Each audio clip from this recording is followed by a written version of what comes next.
We got like 6 more days until December starts, and they've already got a Christmas tree out here. I guess it's that time of year, you guys. However, we got 2 more videos we are going to cover on Native American Heritage Month. And today, you guys, we are out here in Rossville, Georgia, and we are here to talk about the John Ross house. You see, this house was built in 1797 by John Ross's grandfather, John McFarland. And this was also John Ross's boyhood home. And if you're looking at it behind these gates, this is a dog trot cabin. But there is something I want to acknowledge about this cabin. You see, this part of the cabin, the one you're looking at right now in the middle, that was the original part of the cabin. You see, later on, as John Ross got older, they added on to the house. And this side of the house right here, they built for an accommodation. You see, the reason why we have dog trot cabins is for 2 reasons. The first reason is that because, well, some people in the forests, the old territories, if you will, older states at a different time, they would have a kitchen on one end of the house, and the rest of the house they would have their living quarters, where their families would live, their children and whatnot. So just in case if fire caught in the building, worst come to worst, one side of the building would be lost and the other half would still be usable and they could still build it. But also because the inside of the dog trot cabin, it provided like a breeze. And since back then in the 1820s and 1790s, since you did not have AC, that was the best thing you could do. You could sit out in between both parts of the house and you could breathe. But aside from the house and its history, there is a very big significance about John Ross. You see, John Ross, from about 1828 to about 1866, he was the principal chief of the Cherokee Nation. He was also the chief that, well, regrettably, he signed the Trail of Tears, thus causing the forced exile of about 40,000 Cherokee to what is now Oklahoma. You've got the Oklahoma band of the Cherokee Nation and the western band of the Cherokee Nation, and you also have, well, Cherokee, North Carolina, which is Koala Boundary, and Snowbird, and I know there's one more in that area. And that's an interesting story in itself. Did you all know that that is actually a sovereign nation? It is not your average reservation. It is a true sovereign nation its own, and that is the Cherokee Nation. But anyway, you guys, let's walk around this park here in Rossville, Georgia, and let's explore the history of the John Ross house. And of all things, here is the historical marker, the actual Georgia historical marker. Looks a little bit beat up compared to some of the other ones that you see around here. Anyway, let's read it. This comfortable 2-story log house was the home of Cherokee Chief John Ross from boyhood until he went west over the Trail of Tears, losing his Indian wife en route. Although only 1/8 Indian himself, Ross was the elected principal chief of the Cherokee Nation for 40 years and the advocate for justice for 57 years. He voluntarily chose to exile with his people in the War of 1812. Ross served with a regiment of Cherokees under General Andrew Jackson against the Creek allies of the English. This home was built in 1797 by John McDonald, grandfather of John Ross. Oh, so it wasn't McFarland, it was John McDonald. My apologies on that. John McDonald was John Ross's grandfather, and he built this home, which is still standing to this day. And surprisingly, this is not the original location of the house. You see, the house had been moved sometime in the 60s because you had the city was expanding. You had these businesses that were growing, restaurants, hotels, what have you, and Anyway, the city decided that it needed to be moved, so they took each one of these logs painstakingly and they moved it over here. And I think these markers explain a little bit of that. Here is the first one. The home of John Ross, Great Chief of the Cherokees, born October 3rd, 1790, died August 1st, 1866. Marked by William Marsh, chapter Daughters of the American Revolution, on July 12th of 1922. And right here, this is from the Freemasons. I find this pretty interesting. John Ross, Chief John Ross, was a member of the Freemasons. On May 29th of 1963, the Grand Lodge of Georgia, free and accepted Mason, and with marital third brother Ralph A. Perry, Grandmaster presiding, dedicated to the restored John Ross House, home of John Ross, principal chief of the Cherokee Nation, 1828 to 1866, an illustrious Freemason of the famed house, built in 1797, is almost as old as the Republic itself. Illustrious brother Luther A. Smith, sovereign commander, ancient and accepted Scottish Rite Freemasonry. So anyway, this is, I don't think it was the Freemasons that moved it. Anyway, there is another bit of history about this building. During the Civil War, when the Union had I believe it was the Union that had taken over Rossville, Georgia, they used this house as a point of command, and I think that they also used it as a hospital as well. I believe so. There is a Civil War historical marker here as well. And here's that marker, Rossville McFarland House in Spring. And the reason why it is also called the McFarland House is when Thomas Gordon McFarland bought the John Ross house from Reverend Scales. Reverend Scales had won it in the land lottery that Georgia did before the removal, or the forced removal.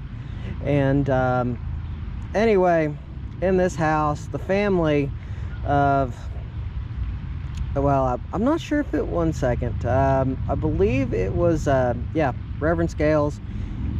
Anyway, he and his wife, they had their children in this house. I think it was about 9 children. But to explain a little bit of the Civil War history, looks like Union soldiers first occupied the Evrons of Rossville in early September of 1863. Within a week of the Confederate evacuation of Chattanooga on September 7th, Union General Gordon Granger had established his headquarters at this 2-story log house. Granger and the men of his reserves corps of the Army of the Cumberland remained in the vicinity of Rossville until the morning of September 20th, when then they marched southward to participate in the Battle of Chickamauga. So that explains a little more history about the house right here. And real quick, I want to take a look at this pond right here. Now, I did see that, I'm not sure if it's like once a Saturday a month or when it happens, but they actually stock this pond, and people out here in the Rossville area, they go fishing. I don't know, pretty neat thing. Can't say I've seen that before, but then again, I haven't seen anything that's the same. Actually, that made no sense. Oh well. And this is really pretty. Look at that bald cypress that's out there. And that is quite a few knee stumps. There's also rock work here as well, which I really dig. Looks like they did not fill this one with any fish, and I don't really see any ducks here as well. But that is what it is. And it looks like there is, well, a big giant Coca-Cola truck, but there is also another marker right there. So let's see what it says.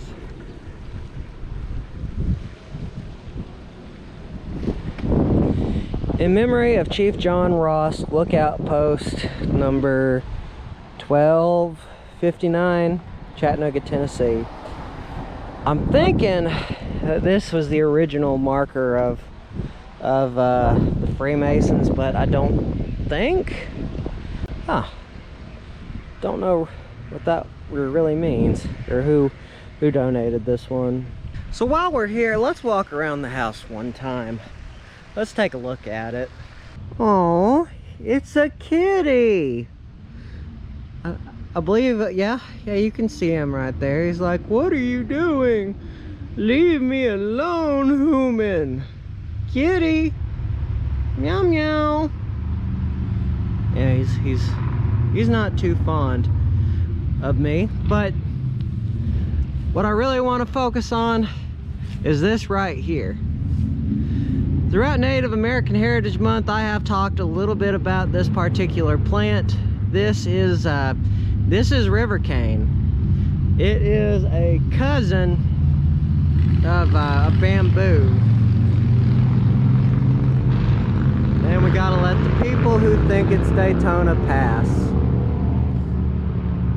Okay, but anyway, as I was saying, river cane was very important to the Cherokee Nation, and even to this day, it is still important to the Cherokee Nation, because Cherokee baskets are made out of river cane.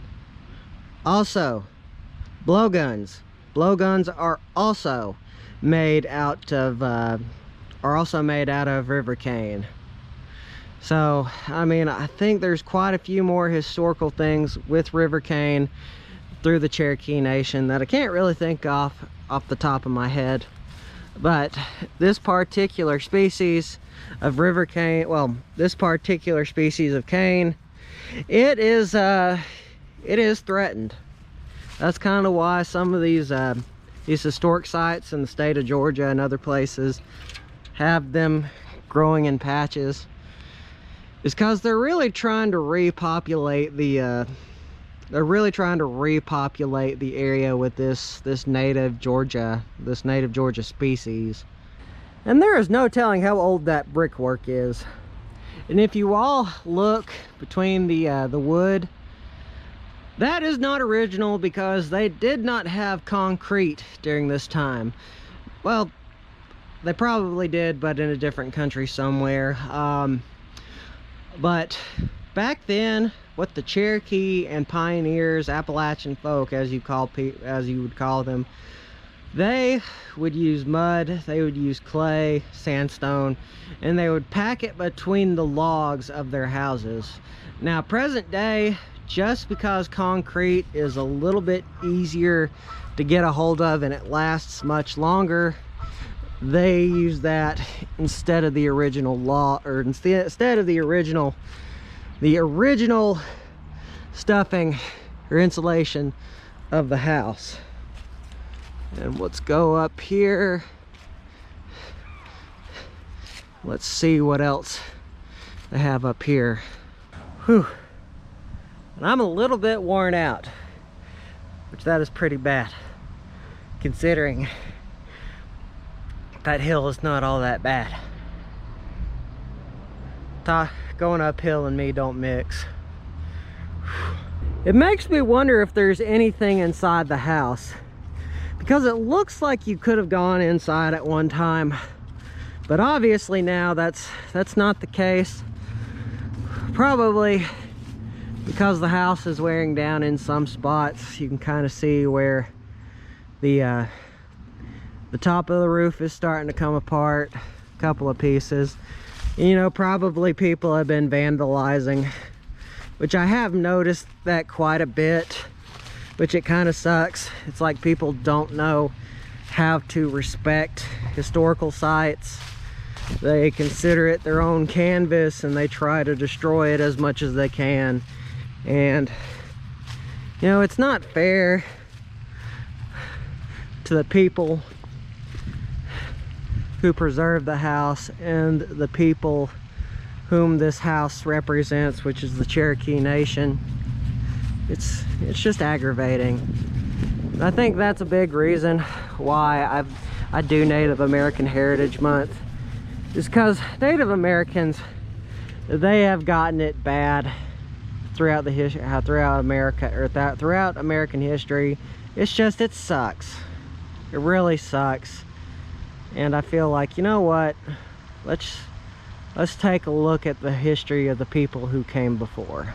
But anyway, guys, that's going to be another vlog for another day. I wanted to stop out here in Georgia, and I wanted to check out the John Ross house, the man who was the principal chief of the entire Cherokee Nation for about 40 years. And you know, he was put in a really bad position. You had the state of Georgia, you had Tennessee, you had like all these other states that were constantly pushing at the Cherokee to move west. And it kind of, you know, it kind of sucks, because this is supposed to be the land of the free. But during this entire time in history, the Cherokee were constantly having to look behind their back again and again. And that's not just the Cherokee. I mean, you had other Native American tribes that were having to do this, which about 150, 160 years later, I mean, what is done is done. And I'm kind of glad to see that the Eastern Band, the Western Band, and the Oklahoma Band are still thriving, still doing very well. But anyway, guys, remember, don't forget to subscribe and hit the bell icon. Always means a lot. Goes to show that y'all care and that y'all want to see more awesome videos. So without further ado, you guys, this vlog is over.